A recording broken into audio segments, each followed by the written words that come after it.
지난해 우리나라 신생아 수가 처음으로 35만 명대로 떨어졌습니다. 1970년 통계 작성 이래 처음 있는 일입니다. 저출산 문제, 이제 심각한 상태를 넘어서 가히 쇼크 상태라고 할 수 있는데요. 국가 재앙으로 치달아온 저출산 문제, 그 심각성과 함께 해결 방안은 무엇인지 두 분의 전문가 모시고 자세한 말씀 나눠보겠습니다. 육아정책연구소의 유혜미 실장 모셨습니다. 안녕하세요. 안녕하십니까. 네, 나오미 가족문화연구원의 김숙기 원장님도 나오셨습니다. 안녕하세요. 네, 안녕하세요. 네, 반갑습니다. 참 제가 어릴 때만 해도요.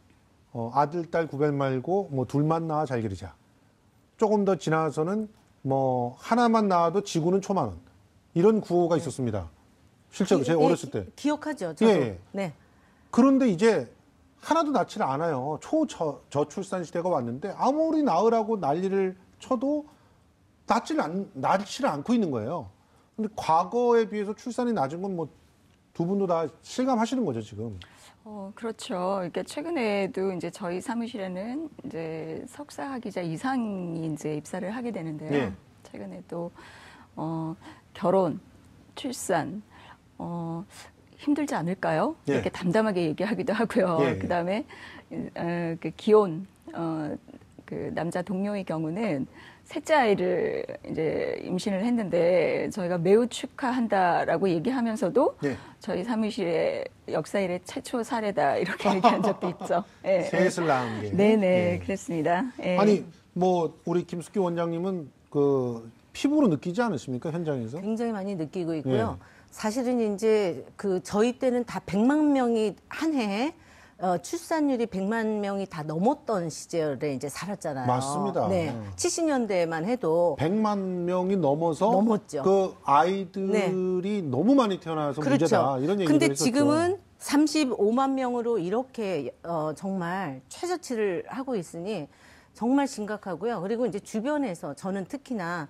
2030 세대를 한 학기에 제가 1000명을 만나고 있는 예. 이 수업을 하고 있는데요. 예. 그런데 이제 실질적으로 그 인식, 결혼에 대한 뭐 이런 부분들을 이야기를 좀 들어보면 예. 앞으로 더 우리가 아주 단단한 대책이 없이는 이대로는 안 되겠다라는 걸 정말 실감 많이 하고 있습니다. 사실은 뭐 저는 절실히 느끼는 곳이 어디냐면은 이 교회거든요.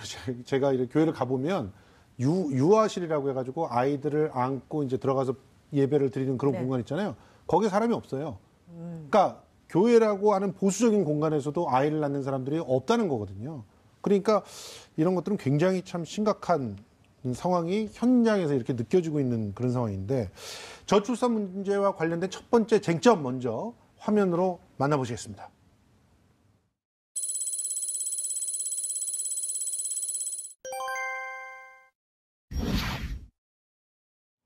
네, 우리나라 합계 출산율이 1.05명으로 떨어졌다는 겁니다. 자, 이게 도대체 얼마나 심각한 건가요? 그러게요. 저희가 2006년부터 이제 저출산 대응 정책을 마련해서 열심히 이제 나름 노력은 해왔는데, 예.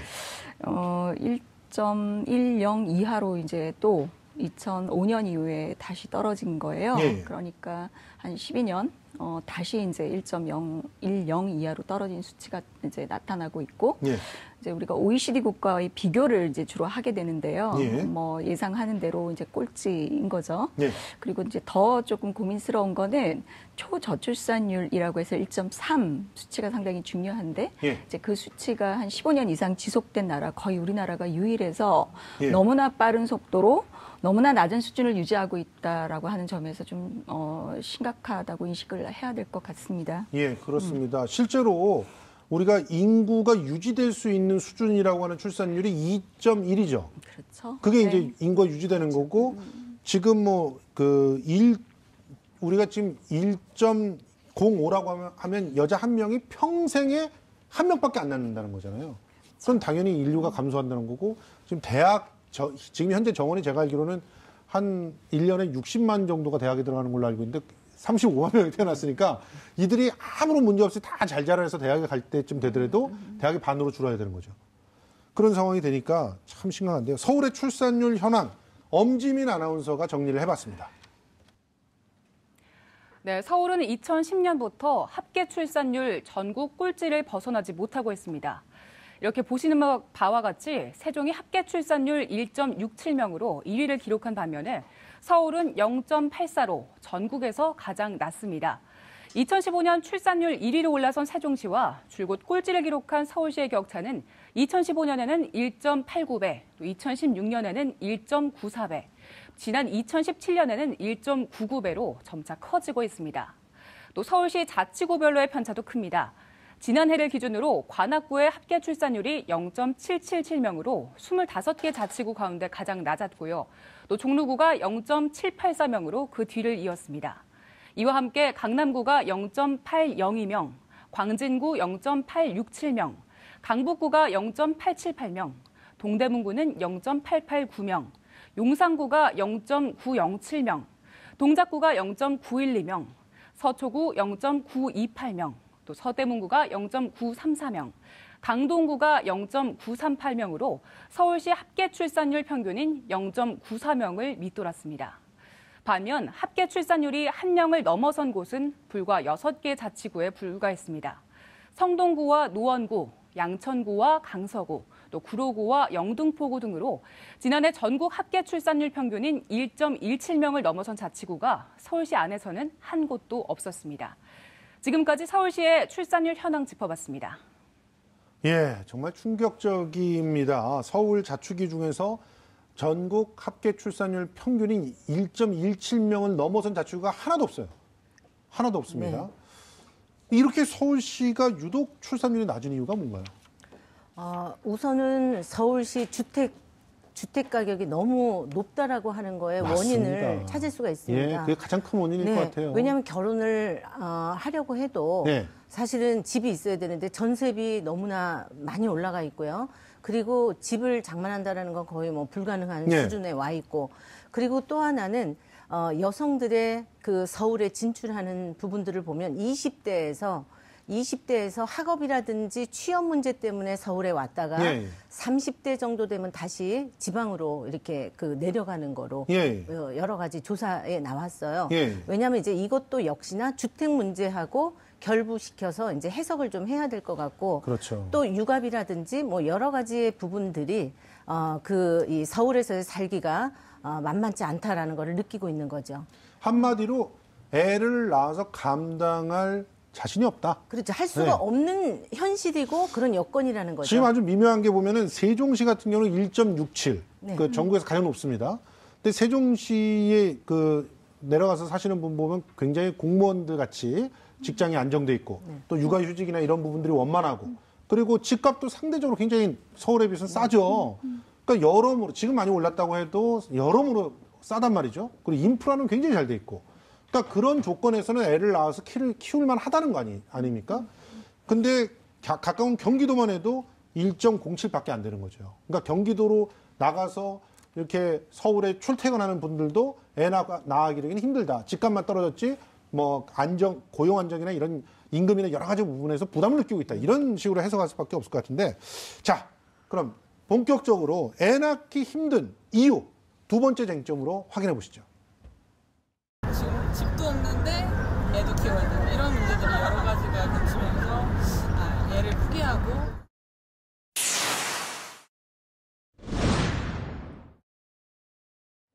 예, 애를 왜 낳지 않느냐? 다들 경제적 원인부터 얘기를 합니다. 출산과 육아 비용 얼마나 듭니까, 지금?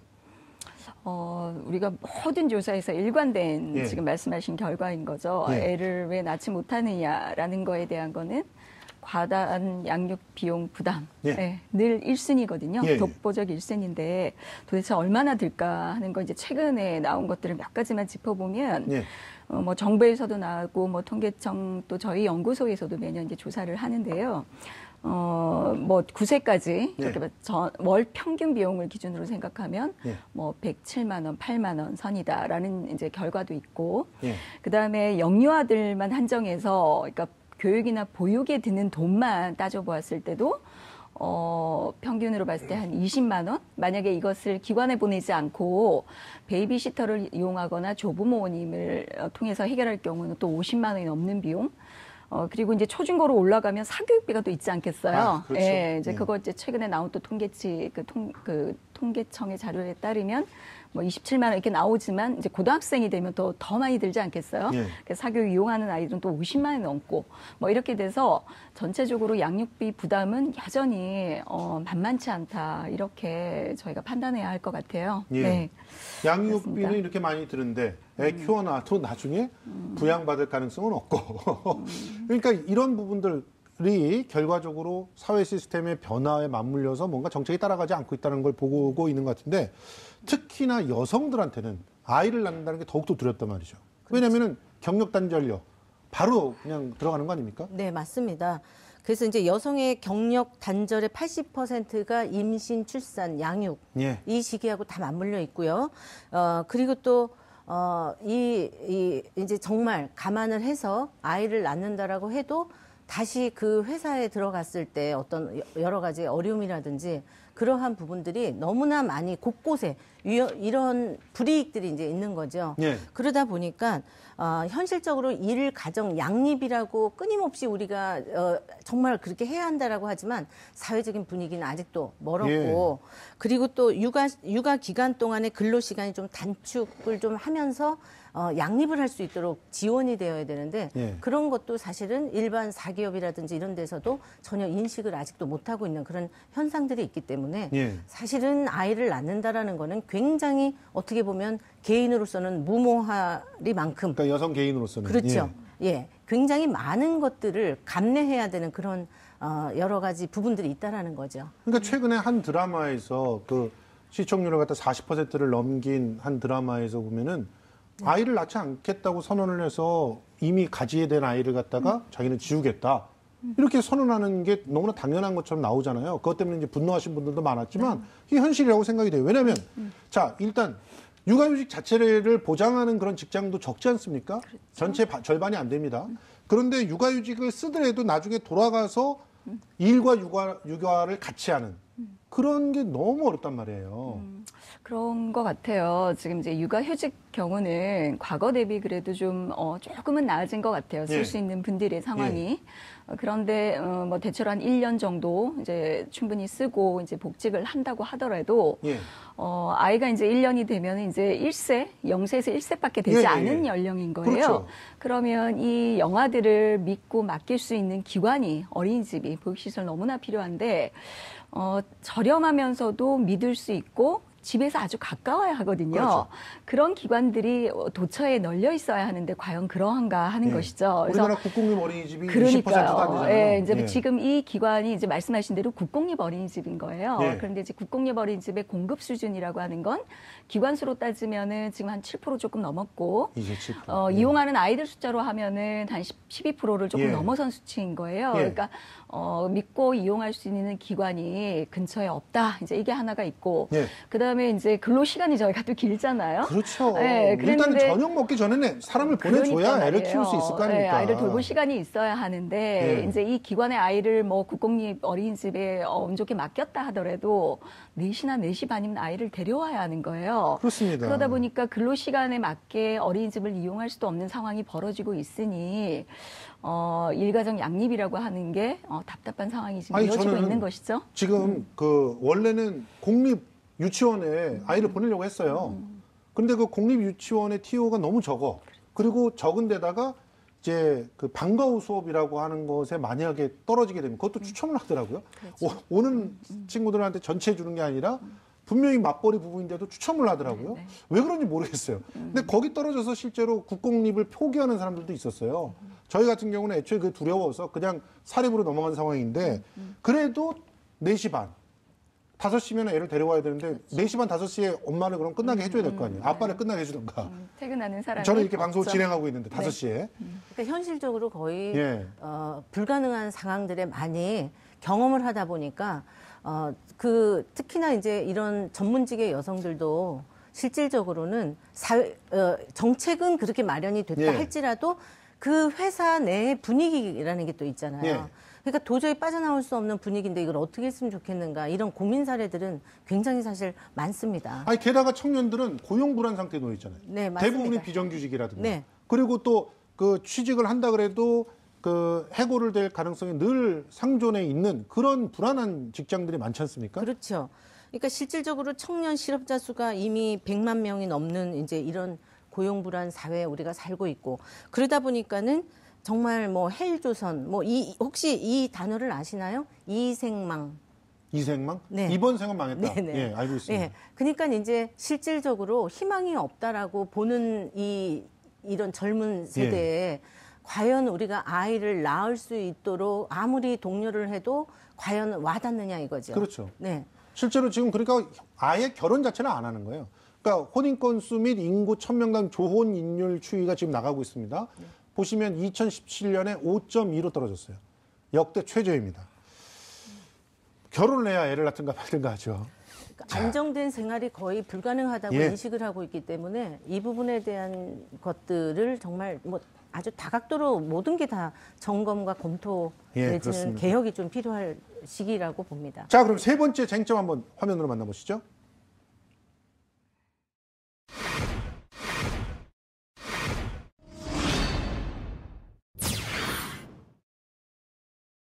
자, 백약이 무효한 저출산 대책 무엇이 문제인지 살펴보겠습니다. 지금까지 정부나 지자체 출산율 정책에 열심히 돈을 쏟아부었습니다. 130조를 쏟아부었다는 건데요. 통계를 먼저 잠깐 볼까요? 그래픽을 통해서 살펴보면 2006년에 2조 한 1,400억 정도의 저출산 관련 예산들이 있었습니다. 그것이 지금 2017년에 24조 1,150억까지 늘었어요. 합계 131조 2,604억 원, 다 어디 갔냐는 거죠. 지난해 편성한 저출산 예산 24조 원, 1년치 국방 예산의 한 절반을 약간 넘어서는 그런 돈인데 예산 규모만 보면 출생아 한 명당 6,800만 원을 쓴 겁니다. 근데 왜 애를 안 낳는 거죠? 그러니까 각 사업별로 국가예산 정부 사업별로 이 돈이 어디에 쓰였는지를 자세히 조금 들여다볼 필요는 있는데요. 사실은 2012, 13년에 걸쳐서 우리가 흔히 아는 무상보육이라고 하는 게 이제 실현이 된 건데 영유아들을 대상으로 해서 기관을 어린이집과 유치원을 이용하는 아이들에게 이 돈 대부분이 이제 쓰였다. 이제 이렇게 이해하면 될 것 같아요. 그리고 그거의 한 3분의 1 정도의 수준이 어린이집과 유치원을 이용하지 않는 아이들에게 지출되는 가정양육 수당에 쓰였다. 다시 말하면 영유아들에게만 한정돼서 돈이 좀 나갔고 그것도 보육료로만 좀 나갔다. 보육 기관만 돈을 벌었네요. 네, 그래서 실제로 이제 뭐 2017년이 되면 11조에 달하는데요. 이 얘기는 우리가 아이를 영유아 때만 키우는 것이 아니죠. 그렇죠. 그리고 어린이집이나 유치원에 다닌다고 해서 양육비용이 안 드는 게 아니죠. 그렇기 때문에 조금 고민이 필요하다 이런 생각이 듭니다. 자, 저출산과 어울리지 않는 예산도 많다고 합니다. 우리가 표로 한번 정리해봤습니다. 자, 저출산과 어울리지 않는 주요 저출산 예산 보면은 뭐 템플스테이 등 가족 단위 여가 문화 지원, 저출산과 뭐 관련이 얼마나 있는지 모르겠습니다. 또 그 보면 인터넷 중독, 뭐 음주, 흡연 예방에도 저출산이라고 해가지고 26억 원이나 여성가족부에서 지원된 거가 있고요. 또 뭐 중소기업 매력도 제고 같은 데에도 1,218억 원이 쓰여졌습니다. 어떻게 평가하십니까? 저는 지금 이거를 저출산 예산으로 이렇게 지출했다고 하는데 실질적으로는 정말 필요한 곳. 그러니까 저출산이라고 직접적으로 정말 우리가 정말 필요한 곳에는 별로 썼다라는 느낌이 안 들고 그렇죠. 그리고 우리 모든 시민들이 아마 느끼는 게 피부로 와닿지 않는다라는 거에 지금 이제 문제가 있는 거죠. 도대체 이 많은 돈이 도대체 어디로 갔어? 전부 다 의문점을 갖고 있거든요.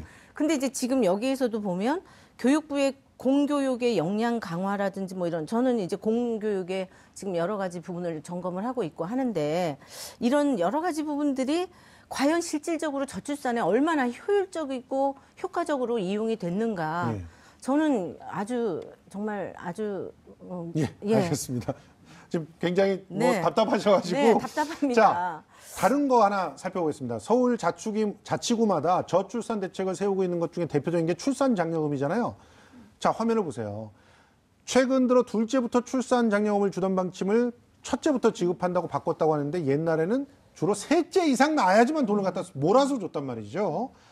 자, 이런 정책 어떻게 보십니까? 왜 첫째 아이부터 지금 출산 장려금이나 출산 용품을 지원하게 되었는가 하는 이제 고민이 드는데요. 예.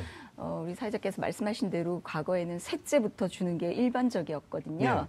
근데 이제 함의를 좀 따지면 첫째 아이 출산이 늦어지면 실제로 출산할 수 있는 기간이 단축되면서 예. 추가 출산을 할 수가 없는 구조가 되기 때문에 예.